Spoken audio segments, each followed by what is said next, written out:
Shalom Bapak Ibu Saudaraku, kita bersyukur Tuhan pertemukan kita di Selasa pagi ini. Tentu itu adalah anugerah dan berkat dari Tuhan buat saudara dan saya. Maka mari kita mengalami kasih karunia Allah ini, kita bawa kembali kesediaan kita untuk menerima firman-Nya. Dengan percaya lewat firman Allah di pagi ini, kita semakin dimampukan untuk melakukan apa yang baik dalam hidup ini, seperti yang Tuhan inginkan. Oleh karena itu saudaraku, mari kita awali dengan doa, supaya di dalamnya Roh Kudus memimpin kita untuk menjadi orang-orang yang berhikmat dan beriman, demi untuk kemuliaan nama Tuhan. Kita berdoa saudaraku. Tuhan Yesus, terima kasih atas segala kebaikan-Mu yang Engkau nyatakan bagi kami. Kami datang dengan syukur di pagi ini karena kami tahu kami ada di hari ini karena Tuhan mencintai, memberkati dan melayakkan kami untuk ada dan menapaki kehidupan hari ini. Sebelum jauh kami melangkah menyusuri kehidupan hari ini Tuhan, kami datang dengan harapan untuk bisa menerima firman-Mu. Berkenan Tuhan, kami yang memiliki kerinduan besar untuk dapat menerima firman-Mu, Engkau rapi, agar di dalamnya kami dilayakkan untuk menerima, mengerti, dan mampu memberlakukan kehendak-Mu lewat firman Allah yang dibacakan dan diberitakan bagi kami di pagi hari ini. Untuk apa yang kami minta ini Tuhan, berfirman-Lah, karena kami sedia mendengarkannya. Demi Yesus yang adalah firman, kami berdoa kepada Bapa di sorga. Amin. Saudaraku, bacaan Alkitab kita di Selasa pagi ini terambil dari kitab Esra 2 ayat 36 sampai 42. Bagian Alkitab ini dibacakan demikian.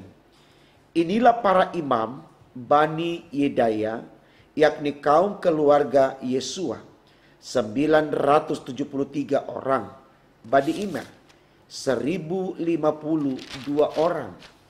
Bani Pasyur 1247 orang. Bani Harim 1017 orang. Inilah orang-orang Lewi, Bani Yesua dan Kadmiel, yakni Bani Khodawia 74 orang. Inilah para penyanyi Bani Asaf 128 orang.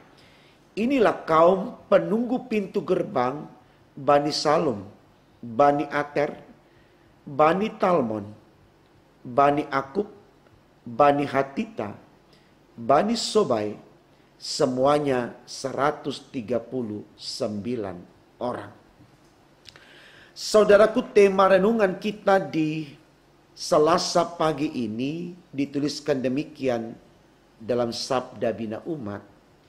Ke bait Allah aku kan kembali. Ke bait Allah aku kan kembali. Saudaraku, saya tidak tahu persis seberapa besar kerinduan, keinginan, harapan dari Bapak Ibu untuk berbalik dari kebiasaan yang buruk menuju kepada kebiasaan yang baik. Artinya, dari yang diungkapkan di awal khotbah ini, saya tidak paham betul apakah Bapak Ibu ada dalam kerinduan untuk meninggalkan kebiasaan lama, dalam tanda kutip jahat atau tidak sesuai dengan kehendak Allah, menuju kepada kehidupan yang baru dengan kebiasaan yang baru yang tentunya sesuai dengan kehendak Allah. Ya, saudaraku, menurut saya ini baik untuk kita renungkan. Tentunya buat saya dan Bapak Ibu. Karena kenapa? Karena ternyata dalam menjalani hidup ini Tuhan terus menanti kita untuk mau mengalami perubahan yang signifikan dengan tujuan dari perubahan-perubahan yang dalam konteks kemajuan, perubahan-perubahan yang baik, katakan demikian. Di sana Allah semakin diagungkan dan dipermuliakan. Ya. Kalau bahasa Alkitab selalu kita pakai, kita harus mau meninggalkan kehidupan lama kita dan kita masuk ke dalam kehidupan yang baru. Kehidupan yang lama dimengerti sebagai kehidupan yang jauh dari Allah, hidup dalam kegelapan, hidup dalam dosa, dan kehidupan yang baru adalah kehidupan yang berjalan dengan keinginan Tuhan, perintah Tuhan. Nah, saudaraku, kalau ditanya kenapa kita harus berpindah dari kehidupan lama kepada kehidupan baru, maka jawabannya adalah karena ketika kita ada di kehidupan yang baru, tidak lagi terbiasa dengan kehidupan yang lama, maka disitulah kita akan mengalami berkat Allah. Tentunya berkat yang sempurna, supaya kita bisa masuk ke dalam kehidupan yang kekal. Jadi kalau kita masih bawa kehidupan lama kita, tetap menjadi warna dalam kehidupan kekinian, apalagi sampai kehidupan yang akan datang, maka jangan pernah berharap, bahkan memang tidak akan mungkin kita masuk ke dalam kehidupan yang sempurna atau keselamatan di dalam Kristus. Karena Kristus sebagai sang pemilik dan penentu hidup yang akan datang, ya, itu tidak pernah kompromi, tidak pernah setuju dengan kehidupan kelam masa lalu yang penuh dengan dosa. Karena yang Dia mau adalah kehidupan kita itu berubah menjadi lebih baik dengan mengikuti apa yang diperintahkan Tuhan di dalam kehidupan saudara dan saya. Ya, jadi sekali lagi Bapak Ibu Saudaraku, ini baik sekali untuk kita renungkan karena tidak sedikit orang, mudah-mudahan tidak termasuk saya dan Bapak Ibu, yang enggan untuk meninggalkan kebiasaan lamanya. Ya, karena baginya kebiasaan yang lama itu sudah mendarah daging. Dan sedikit tidaknya memberikan kelegaan baginya, kebahagiaan baginya. Misalkan tanpa harus bekerja keras, hanya dengan mengemis dan meminta, walaupun sebenarnya dia bisa memberdayakan potensi yang ada padanya, baginya itu sudah cukup. Karena ternyata tidak sedikit pengemis memiliki uang lebih banyak dari yang bukan pengemis. Saya pikir ini berita yang pernah dipertontonkan ya kepada saya dan Bapak Ibu. Kalau pengemis itu punya rumah gedongan, punya tabungan, sementara kita yang bekerja menanti gaji setiap awal bulan, ya, kita punya rumah ya seadanya saja, punya simpanan seadanya saja. Berbeda dengan si pengemis ini. Tetapi seperti apapun si pengemis ini katakan demikian, memiliki sesuatu yang menurutnya bisa menyenangkan dia, sepanjang itu tidak berkenan bagi Allah karena dia membodohi dirinya sendiri, katakan seperti itu, maka di kemudian hari dia kehilangan kebahagiaan yang sesungguhnya. Tapi orang yang mau fight dengan memahami potensi yang ada padanya, dikaryakan seperti yang Tuhan inginkan, walaupun dia mendapatkan hasil yang sedikit, ya, katakan cukup, ya. Nantinya di penghujung kehidupannya atau di perjuangan yang dia lakoni di akhir kehidupannya, dia mendapatkan kemenangan seperti yang dikatakan Paulus, bahwa dia berjuang sampai akhir untuk meraih kemenangan. Jadi dia tidak berusaha untuk menghalalkan segala cara, apalagi kalau cara yang ditempuh itu bertentangan dengan keinginan Allah. Makanya dalam Filipi 1 ayat 22 Paulus katakan, dan jika aku harus hidup, aku harus memberi buah.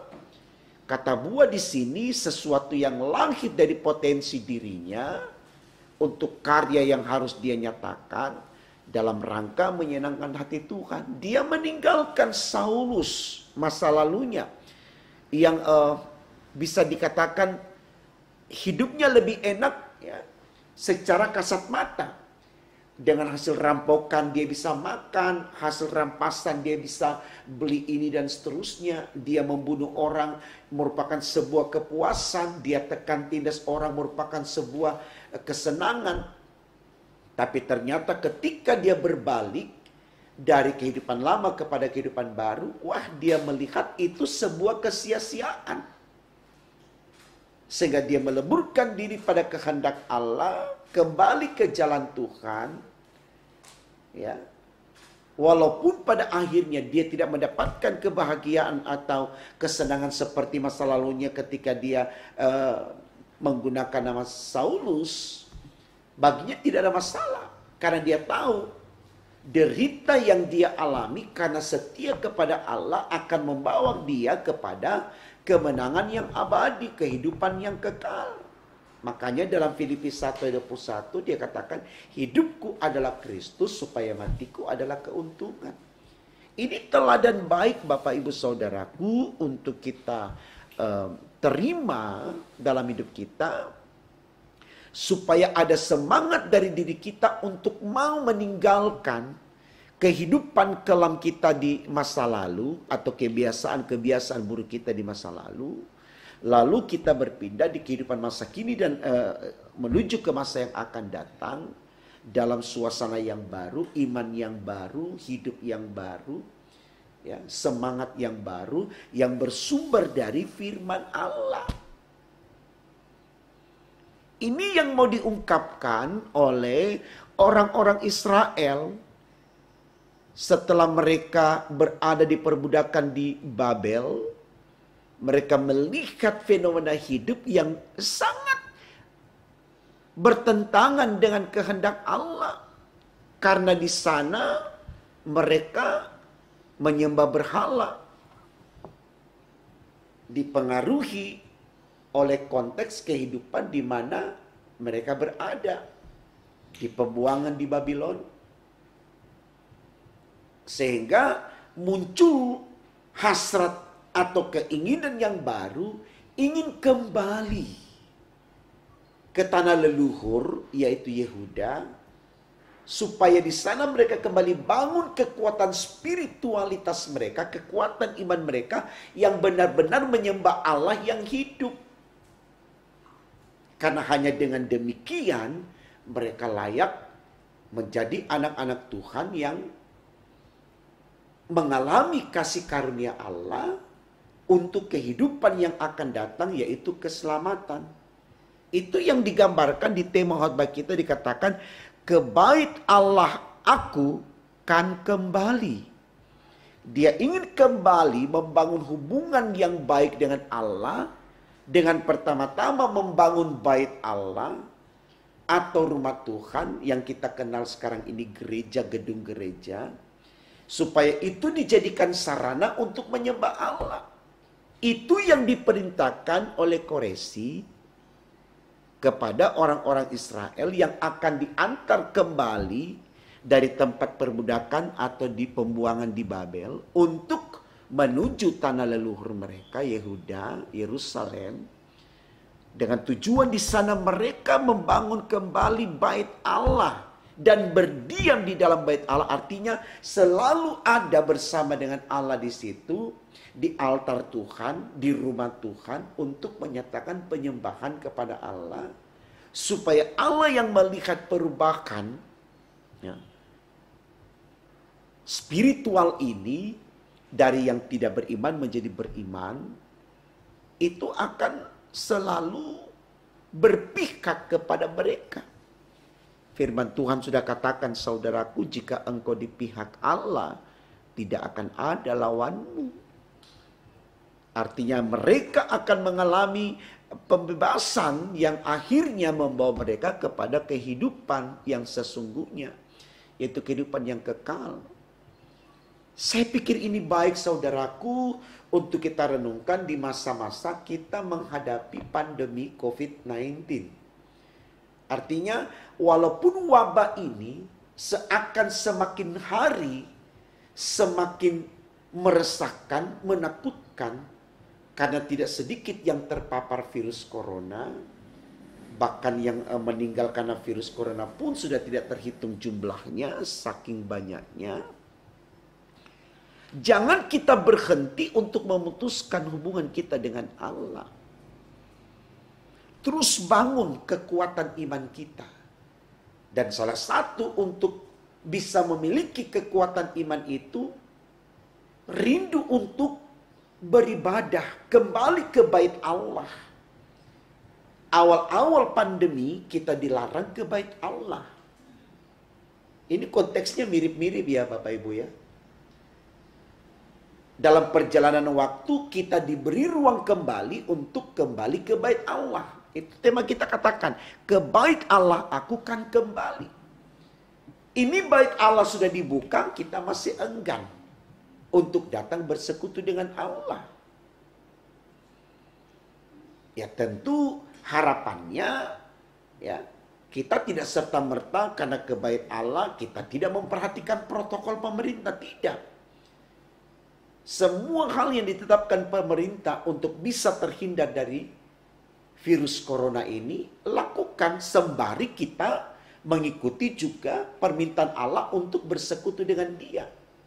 Ya, kalaupun kemudian ada sarana lain yang disediakan oleh gereja seperti live streaming, video streaming, ya, baik juga bagi kita untuk menikmatinya di rumah. Tapi yang menjadi persoalan adalah jangan sampai di masa pandemi ini, tolong diingat Bapak Ibu Saudaraku, jangan sampai di masa pandemi ini ke gereja enggan atau tidak mau, ibadah di rumah pun tidak diikuti. Fasilitas sudah ada, sarana sudah disediakan. Lalu kapan kita beribadah? Tapi kita berharap kita mendapatkan kemurahan Tuhan, kita mendapatkan berkat Tuhan. Kita berharap Tuhan selamatkan kita. Ini kan sesuatu yang kontradiktif, tidak sinkron antara keinginan kita dengan keinginan Allah. Kenapa kita tidak sinergikan keinginan kita untuk selamat, keinginan Allah sembah Dia untuk mendapatkan selamat? Ya. Mari kita lihat. Begitu banyak orang, ribuan orang yang ingin kembali ke bait Allah. Kita aminkan untuk konteks sekarang ini, saya dan Bapak Ibu termasuk di dalamnya. Kita orang-orang yang ingin kembali ke bait Allah. Apakah dengan cara datang ke gereja atau menikmati ibadah di rumah. Tetapi kita nikmati betul-betul dengan kondisi yang menyembah, yang beribadah. Bukan sambil baring-baring, kunyah kacang goreng, sambil nyanyi. Tapi betul-betul kita ada dalam suasana ibadah. Mulai dari mengatur tempat duduk, ya, berpakaian, tetap dalam suasana yang sopan dan santun. Bukan karena di rumah, lalu kita tidak mandi, maaf kata, tidak cuci muka dan seterusnya, ya. Atau kita sambil angkat-angkat kaki di atas meja, minum kopi, nikmati video ibadah yang ditayangkan. Bukan demikian Bapak Ibu Saudaraku. Karena ketika kita ada di altar Tuhan, ketika kita ada dalam persekutuan dengan Tuhan, Tuhan mau hati kita itu betul-betul menyembah, memuji dan memuliakan Dia. Ya. Jadi mari saudaraku kita bangun kerinduan kita untuk kembali ke bait Allah. Ya. Betul-betul bersedia untuk mau bersekutu dengan Allah. dalam setiap perjumpaan ibadah, entah di gereja atau di rumah. Tapi ketika memang ada peluang untuk ke gereja, why not? Kenapa tidak? Tidak ada ruginya kita buang waktu sedikit melangkahkan kaki kita untuk ke gereja. Positif thinking saja Bapak Ibu Saudaraku, supaya ketakutan kita tidak terlalu berlebihan. Tetap jaga protokol, tetap ikuti protokol, ya, memakai masker, tidak berkumpul, tidak bersalaman dan seterusnya. Saya sangat yakin dengan iman kita berdoa Tuhan lindungi, pasti Tuhan akan jaga kita. Jadi ini penting sekali saudaraku. Membangun keinginan yang kuat dalam iman untuk mau bersekutu dengan Tuhan. Supaya ibadah kita selalu diberkati olehnya dan berkat itu menjadi jalan bagi kita menuju ke keselamatan yang kekal. Tuhan memberkati firman-Nya. Amin. Mari kita berdoa saudaraku. Terima kasih Tuhan karena Engkau sudah berikan pengertian kepada kami bahwa semua kami tanpa kecuali harus selalu memiliki kerinduan yang besar untuk meninggalkan kebiasaan lama lalu ada di kehidupan yang baru. Paling tidak dalam konteks beribadah kepadamu. Kami yang malas beribadah untuk di masa pandemi karena melihat kami manusia tidak berdaya. Kami butuh Tuhan, maka kami bangun ibadah kami betul-betul beribadah kepadamu, baik di gereja maupun di rumah. Menikmati fasilitas live streaming ataupun video streaming. Benar-benar kami pakai untuk beribadah dan memuji memuliakan Engkau. Terima kasih Tuhan untuk setiap pencerahan yang Kau berikan kepada kami. Kami aminkan ini bekal baik bagi kami untuk hidup dengan iman masa kini dan masa yang akan datang, dan pada akhirnya kami diberkati oleh Allah dan berkat itu membawa kami kepada keselamatan. Ini doa kami Tuhan, sempurnakan dan kabulkan karena kami berdoa hanya dalam nama Tuhan Yesus Allah kami yang hidup. Haleluya, puji Tuhan. Amin.